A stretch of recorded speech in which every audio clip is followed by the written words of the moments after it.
Good afternoon, everybody, and welcome to today's Export Skills Program session. And today, the very last in our advanced e-commerce series, and the second last of the entire program.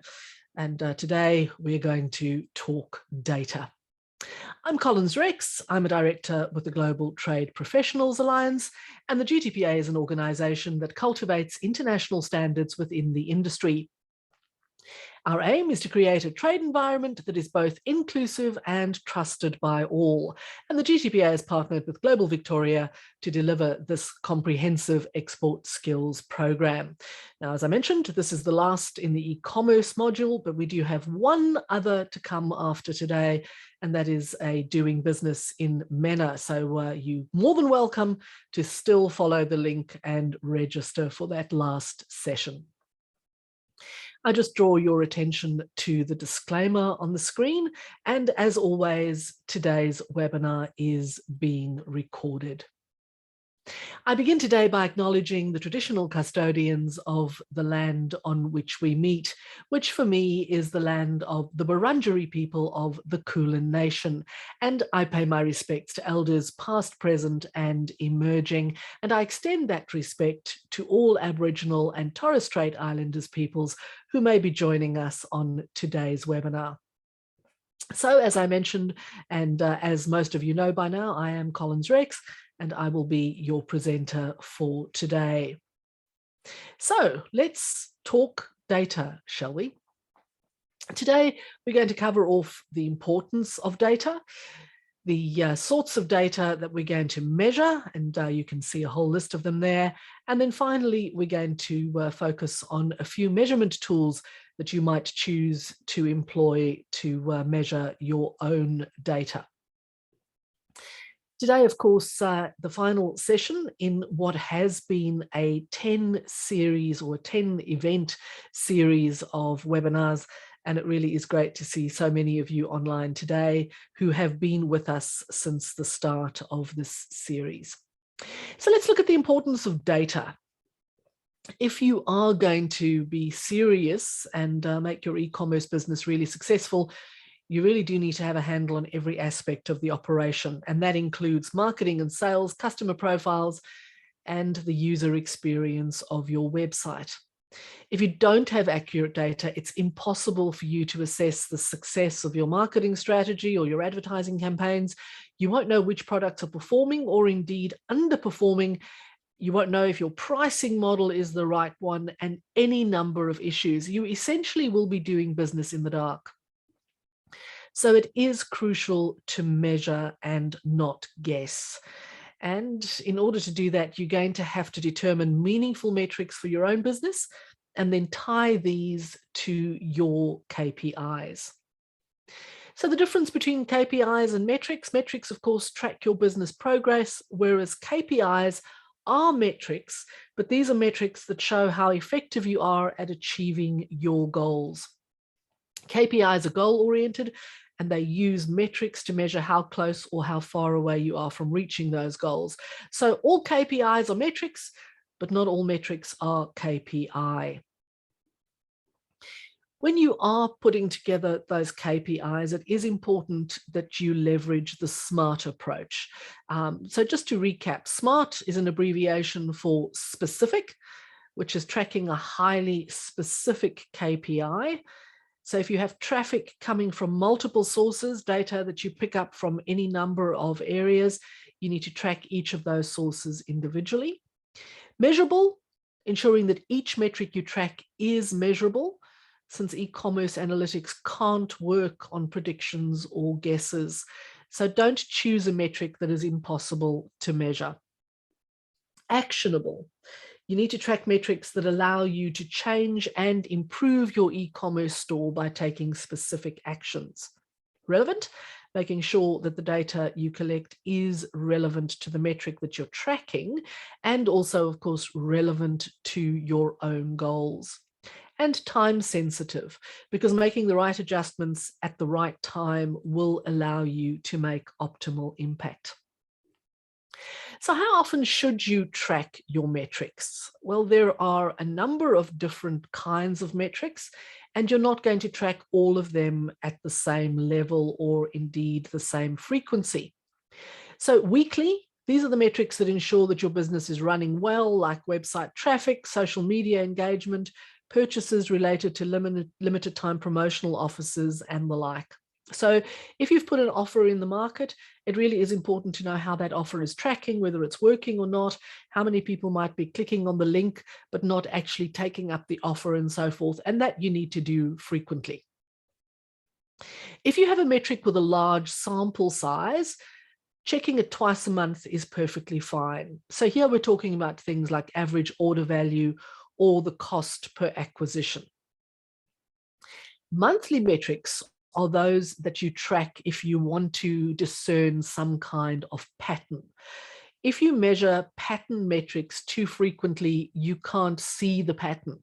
You effectively home in on the specifics and you can't see the bigger picture. And that is why these are metrics that you track monthly. So here we look at things like email open rate, and you can compare the month of June, for example, to the month of May. Shopping rate abandonment, and various automations. And then finally, there are the metrics that you're going to measure quarterly. So these are like bookmarks for your business. And if you achieve these KPIs, it means you're on the road to success. And here again, if you measure them too frequently, you can't see the bigger picture. So here we're looking at things like customer lifetime value and subscription rates. You can't measure customer lifetime value when you haven't had the customer for a decent period of time. And that is why these metrics are measured quarterly. So what should you measure? And we're going to break it down today into 4 different main areas. And those areas are e-commerce sales data, user experience data, customer support data, and marketing data. So let's look at them in more detail. Starting off with e-commerce sales data. So these metrics focus on operating and improving your e-commerce store. They include online sales and payment metrics, and they're aimed at increasing revenue. So the first one that you're going to measure is conversion rate. So conversion rate is the number of customers that complete a sale after visiting your site and after viewing a product. And it's closely tied to overall revenue metrics. So why do you want to track this? Well, you track this because this metric represents the actual sales based on customers that viewed your products. So these are customers who came to your website, to your store, looked at the products, and then actually purchase them. So this KPI can be compared to a number of other metrics that are designed to improve conversions. So you can compare it to page views, average order values, traffic sources, etc. And this is how you will know which of the sources that provide the leads actually led to leads that converted and became customers. Gross margin is the actual profit you earn on top of the cost of the goods sold. This essentially is your profit on the product after sale, and it factors how much you spent on the inventory yourself. So how much did you spend in either producing the good or purchasing the good, and all the other costs. And we have, upon occasion, talked at length about pricing. So you need to track your gross margin because you need to know how much you earn on every sale. If you're not earning enough, you cannot grow and you cannot scale properly. So this is a core metric that you use to compare to other benchmarks to gain insight into how sustainable your growth is. And as we have discussed in the past, if you do not make a profit, your business cannot succeed because it can't possibly grow. Average order value is the monetary value of an average customer order on your site. So you'll want to track the average abandoned order value as well, which is the average value of an order that's abandoned during either the checkout or cart stages of the purchase. And why? Because you need to compare those two. If you track average order value as a whole, and then you segment by device type, platforms, and traffic sources, you can understand where your highest rate of AVO customers are coming from, and that means you can concentrate your marketing activity on those channels. The next metric is cost per acquisition, and this is how much it costs to gain a new customer. So this includes advertising costs, email campaigns, discounts offered, anything else it took to actually hook the customer, not just as a lead, but to convert them into a customer. So why do you track this? Well, it gives you an idea of how much effort and, of course, money it takes to actually get a paying customer. Now, this should be compared to a number of other metrics. And here we're talking about average order value, traffic volumes, customer lifetime values, and a whole raft of others, so that you can get a really accurate picture of how much it costs you to actually acquire a new customer.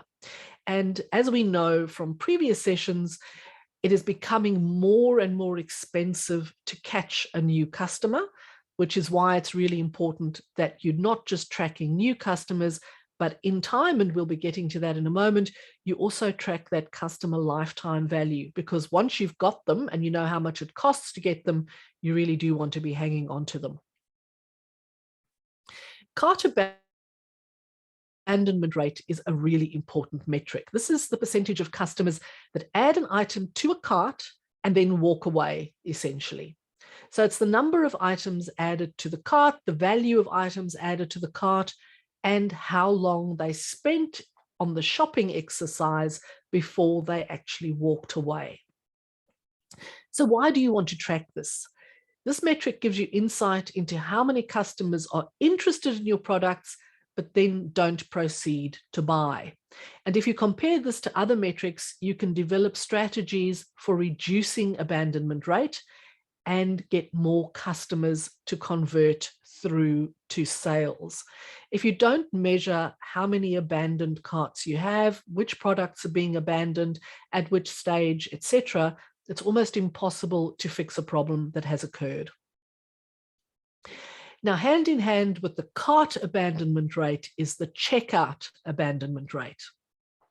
So cart is people that have put it into the cart, but then they haven't gone any further. Checkout abandonment rate is the rate of customers that have actually started the paying process and then abandoned the purchase. So this is a step further from cart abandonment. And when customers get to this stage, you've actually expended more effort to get them here than you did if they abandoned the cart. So it's really important that you capitalize at the checkout, because these are the customers that are closest to making a purchase. So why do you need to track this? Because it gives you specific information about incomplete transactions after customers are ready to buy. You'll need to analyze and develop strategies to decrease this rate over time, because if you don't, it will have a major impact on your revenue. Many e-commerce retailers miss out on up to 20% of revenue based on, and this is a very important metric to be aware of, false positive fraud detection during checkout. So you need to understand how many customers are abandoning at this point when they start the checkout process and they actually get to the point of paying, and why. If your system is set up in such a way that customers who have perfectly adequate amounts of money to pay for the purchase in their credit cards, for example, are turned away because your system has identified them as being fraudulent transactions, you have a problem. And it's a problem that goes beyond that sale. It goes to that customer probably never coming back because you've offended them. And when you check out abandonment rate, you can see how it looks on the image on the screen there. Customer lifetime value, or CLV, is the amount of revenue on average that you earn per person throughout their entire lifetime as a customer for your company. So this is not the first purchase they make. Here you are measuring metrics around continued and ongoing purchases. It essentially breaks down how much a customer is worth to you on average, and it makes a distinction between a customer who makes a $200, for example, purchase now, and one who makes $10 or even $100 purchases over the next 5 years. that return customer is more valuable to you. And you need this to be greater than the acquisition costs for you to be earning revenue. So why do you track this? This metric on its own gives you insight into how valuable each customer is to you. But when you compare it directly to customer acquisition cost, conversion rates, traffic, and more, you also get a picture of your return on investment on marketing and customer acquisition campaigns. Return customers are valuable customers. You need to understand who they are and how they got to be a return customer. And again, you can see what that measurement would look like when you are tracking the analytics. The next metric you're going to measure is the revenue on advertising spend. So if you divide the revenue by the cost of advertising, you get a ratio of the average revenue that was returned based on the advertising cost. And this value is literally how much you spent and how much you earn on each advertising dollar that you spent. So why track it? Well, you need to know if the money that you're spending is actually worthwhile. It allows you to measure how much advertising it costs on average to earn revenue based on current costs and income.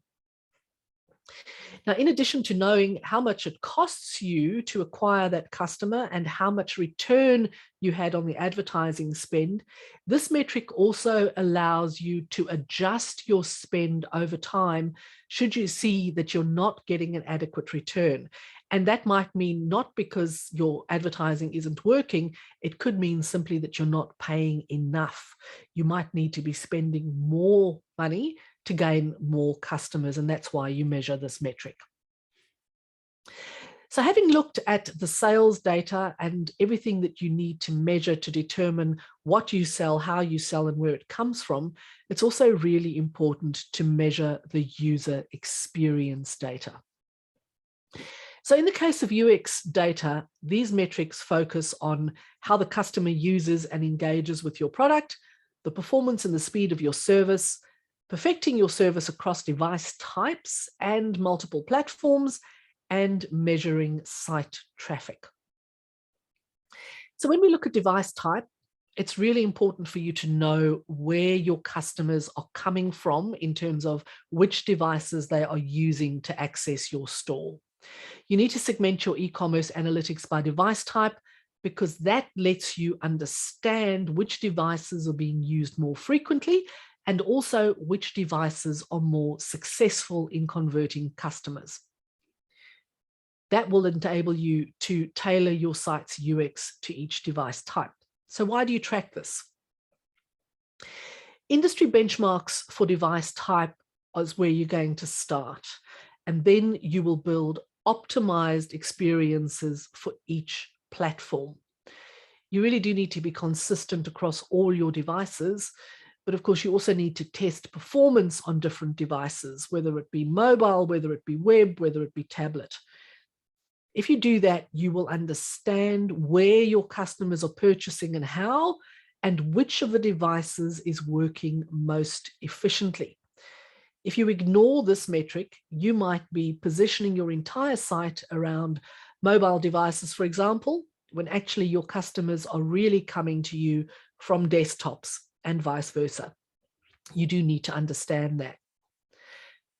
The next metric is site speed, which is one of the most important metrics of them all to measure. Website speeds, checkout load times will gain you customers or lose you customers if they don't work efficiently. Performance, efficiency, speed of your platform is absolutely core to your shopper's experience. If people find it difficult to buy from you because it's too slow, it's too cumbersome, they're simply going to buy from someone else. So why do you track it? You need to monitor the speeds for all your pages, not just your landing page, and you need to pay special attention to pages related to your shopping cart and your checkout. If people are abandoning carts or abandoning checkout, it could be because those pages are too slow and they're not optimized. So if you understand how each page and each step in your chain performs, You can fix any problems as they arise, and you don't just magnify the problems over time. The level of engagement that you have with your customers and that your customers have with your service is really important for you to understand. And here we often measure things like reactions, shares of content, subscriptions to newsletters, and the like. The more active and the more interested your customers are, the more likely they are to purchase, and also, very importantly, to share what they have experienced on your site and to interact with your content. So some of the things you want to track include how long people stay on your pages, which areas of each page they tend to click on the most, how likely someone is to return to your site after having been there before, people who share your information across social channels, and customers who sign up for your newsletter and, very importantly, do not unsubscribe. People will very often sign up for a newsletter because that enables them access to a part of the site or a special offer, and they will immediately unsubscribe. So you're wanting to track the ones who don't unsubscribe because it means they see value in the information that you're sending them. So why track it? You need to gauge how active and immersed in the product experience your users are. This activity and interest can be translated into loyalty, advocacy, and ultimately into revenue. Bounce rate is the percentage of customers that abruptly leave your site after visiting only one page. And that could be the landing page, if that is where an advertising campaign, for example, has directed them, or it could be a specific product page, any page that they land on for the first time and immediately get off. Now, this usually indicates significant user experience issues, such as page load times, appearance, navigation delays, etc. If a customer lands on a page, page doesn't load, page doesn't load, page doesn't load, customer's gone.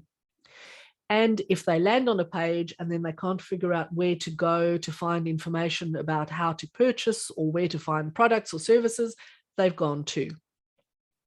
Now, this could also be a sign of poor marketing, because you might find that you're directing the wrong people to your site.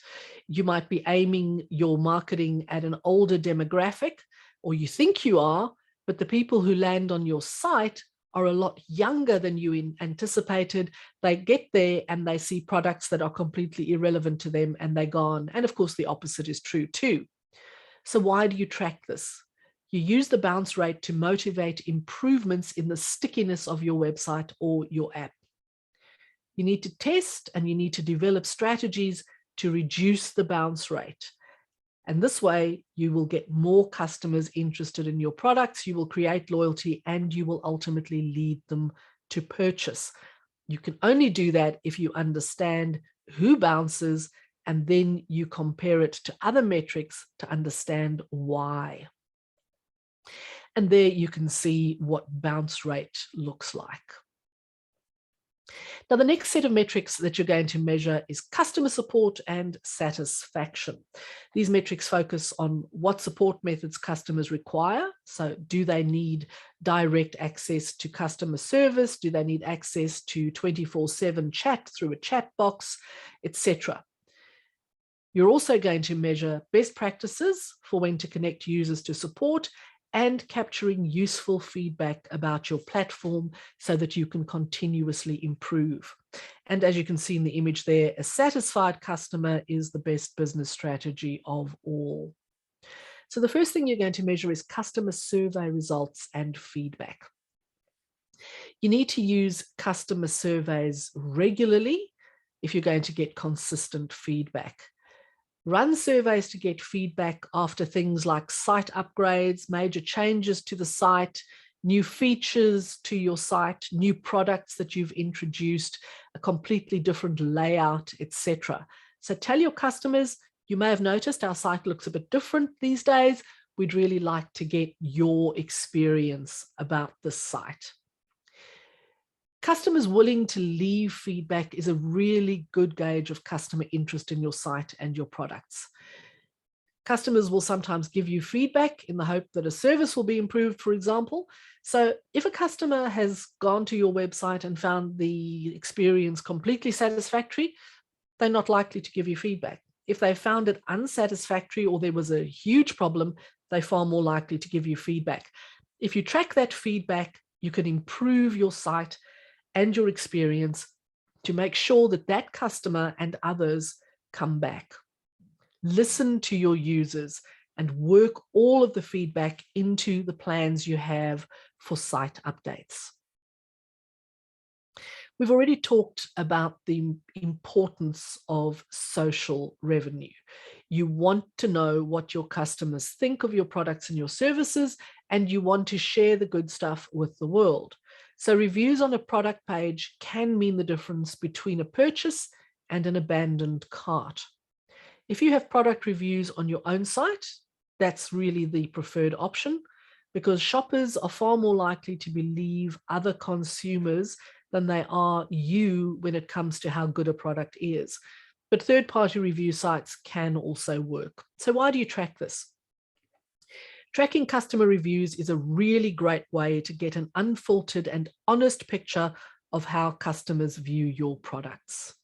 The ability to respond to reviews also gives you a way to connect with your customers, and it allows you to have those metrics around best reviewed products and have those lists that we talked about in a previous session.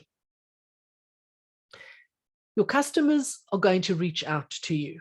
They're going to log calls, they're going to send you emails, they're going to speak to the chat bot. You need to collect all of that data. You need to understand your customer service communications. You need to understand how and when your customers initiate those communications.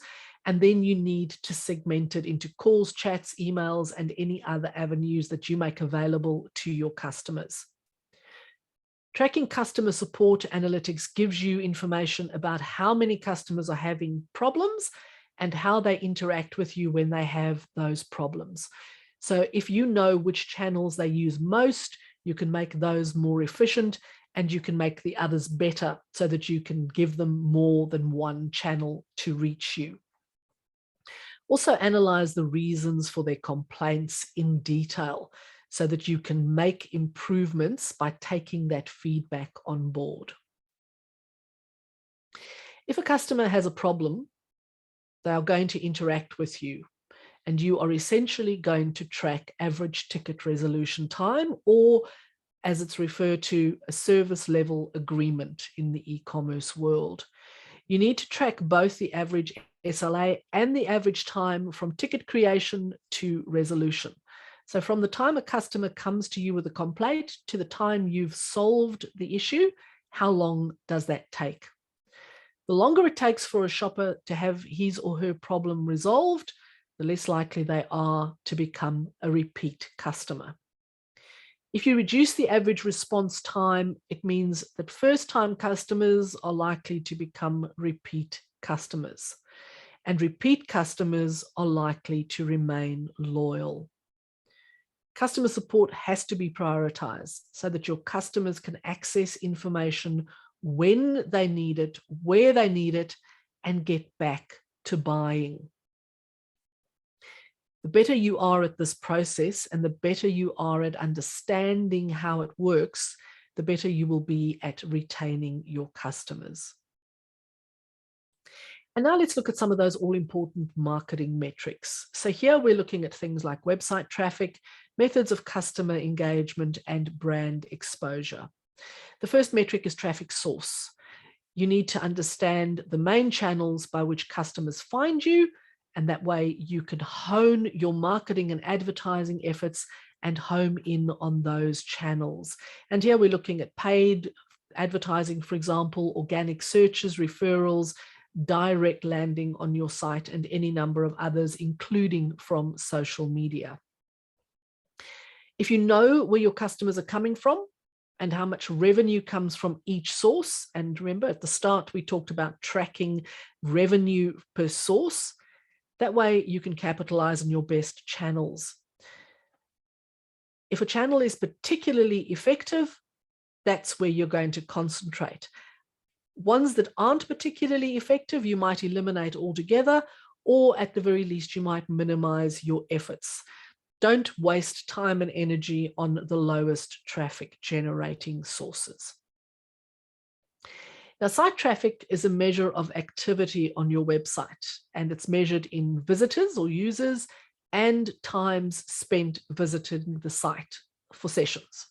So site traffic can be looked at as a whole, or you can break it down into any number of specific metrics, which includes page views per site, time on site, bounce rate, new versus returning customers, etc. So why do we track this? We measure traffic spikes and averages, and we use this data against any e-commerce sales metrics to draw meaningful insights about conversions, abandonment, and return on investment. If you don't track your site traffic, you're operating essentially blind. Social media engagement is an interesting one because, as we know, more and more customers are engaging with e-commerce through social media. So social media interaction, including reactions, shares, subscriptions, indicate the level of engagement your customers have with your site.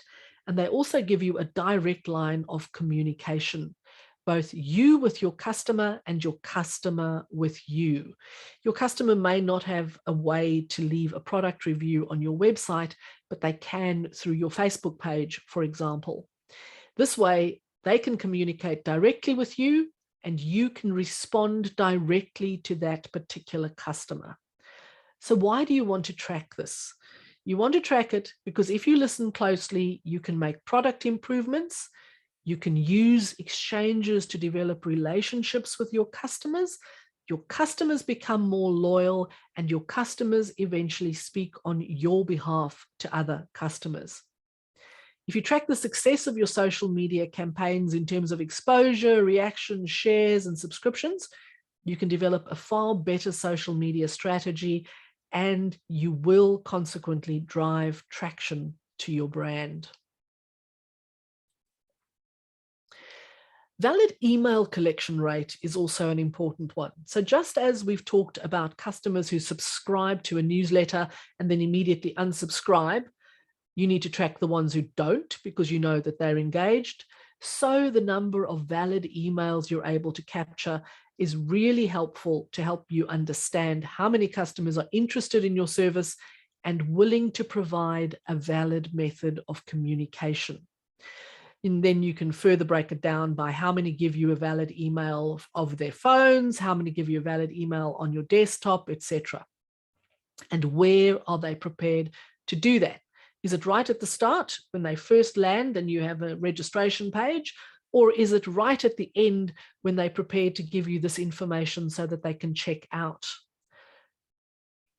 If you track your customer emails, you will understand which are the customers that are engaged enough with your brand that they are quite comfortable to give you a method for you to communicate with them. And that means you can communicate with them about abandoned carts, you can remarket to them, you can offer customer support, you can offer very personalized service to that specific customer, which you cannot do if you don't have a valid email. Blog views and shares, also important to track. So if your e-commerce site has a blog attached, and it may not, but if it does, you need to understand who's interacting with that blog. So what is the view rate? What is the share rate? If you allow comments on the blog, what are they? Who is making those comments? You really do want to be building a consistent, loyal readership, and that will enable you to do all sorts of other things with those customers. So analyze how different pieces of content and topics perform, which customers are interacting with which content and how, and give them more of what they want. So if a particular blog post has a huge number of views and reactions, that is clearly the sort of information that resonates with your customers. So give them more of that. But you can't do that unless you know what it is they're actually looking at. Valuable content increases engagement, results in conversions, and has ROI implications. So finally today, I just want to pause on some of the analytic tools that you can use. Some of these will be familiar to you, others might be new, and of course this is just a fraction of all the tools that are available, but it gives you an idea of the sort of thing you might be using. So when we're looking at measurement tools for general analytics, Google Analytics is, of course, the big one. And there are free services and paid services in Google Analytics. Just about everybody is familiar with Google Analytics, so we don't need to go into any details here. Just know that it is a very valuable tool if you use it properly, and that means using all the aspects of it. StatCounter is one that is really good for businesses that are new to tracking analytics. It is a paid service. It costs from $9 a month and upwards, and these are US dollars. But it's a really great way if you're just finding your way around analytics. StatCounter also easily integrates into all manner of site building tools, so you can get it up and running really quickly. Crazy Egg is also an interesting one. Crazy Egg is quite expensive. It's $29 a month and more. But the important feature of Crazy Egg is that it has a heat mapping tool. So you can see in visual form exactly what your users click on, where they move their mouse on a page, and so on. And that gives you a really good insight into the user experience. When it comes to tracking search engine optimization and competitor research, here are a few tools you might want to look at. There's Moz, which costs $99 and more a month. It's an all-in-one tool for tracking your rankings in search engines, and it will also tell you where your competitors are ranking, and it will give you insights into your social network. SEMrush, again, $69.95, so relatively expensive, but it will tell you the keyword searches that your competitors are advertising on. It will also show you their ad text, and this is a great feature, it even estimates their ad spend for you.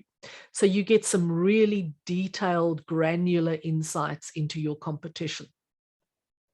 Ahrefs gives you insightful SEO metrics, and it will give you data about any website or URL, not just your own.